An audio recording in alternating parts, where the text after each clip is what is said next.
আমরা তখনই উৎসাহ পাই যখনই আমাদের লাইফে চাওয়া পাওয়াগুলো আস্তে আস্তে পূরণ হতে থাকে। আর এই পূরণ হওয়ার জন্য আমরা একটি মেডিটেশন করি, সেটার নাম হচ্ছে ভিজুয়ালাইজেশন মেডিটেশন বা ম্যানিফেস্টেশন। ম্যানিফেস্টেশন হচ্ছে আপনি আপনার লাইফ থেকে যা চান, যে জিনিসটাই চান সেটাকে বাস্তব রূপে রূপান্তরিত করা কল্পনার মাধ্যমে। এই ম্যানিফেস্টেশন করার জন্য আপনাকে কমফোর্টেবলভাবে বসতে হবে, এরপর চোখ বন্ধ করতে হবে। চোখ বন্ধ করে 5টি ধাপ ফলো করতে হবে। প্রথম ধাপ হচ্ছে বি ক্লিয়ার। আপনি আপনার লাইফ থেকে যে জিনিসটা চান সেটাকে জানা, মানে আপনি আপনার লাইফ থেকে যে জিনিসটা চাচ্ছেন সেটাকে কল্পনা করা, চিন্তা করা, বারবার সেটা নিয়ে ভাবা। 3 নাম্বার হচ্ছে অ্যাফার্মেশন, ইতিবাচক বাক্য বলা, মানে পজিটিভ জিনিস বলা।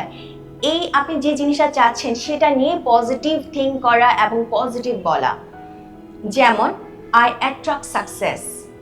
4, ইমোশনালি ফিল করা, মানে আপনি যে জিনিসটা চাচ্ছেন, আপনি পেতে চাচ্ছেন লাইফে, সেই জিনিসটাই ফিল করা যে আপনি অলরেডি সেই জিনিসটা পেয়ে গেছেন, সেটা নিয়ে আপনি চিন্তা করা।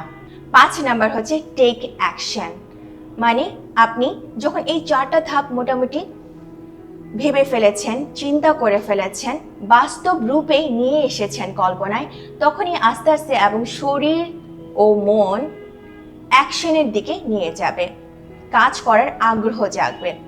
সো এইভাবে আপনারা প্রত্যেকটা দিন এই ম্যানিফেস্টেশন করতে পারেন। এই ম্যানিফেস্টেশনের মাধ্যমে আপনার কাজের প্রতি ফোকাস এবং কনসেন্ট্রেশন পাওয়ারটা বৃদ্ধি পাবে। সবাই ভালো থাকবেন, সুস্থ থাকবেন। Thank you.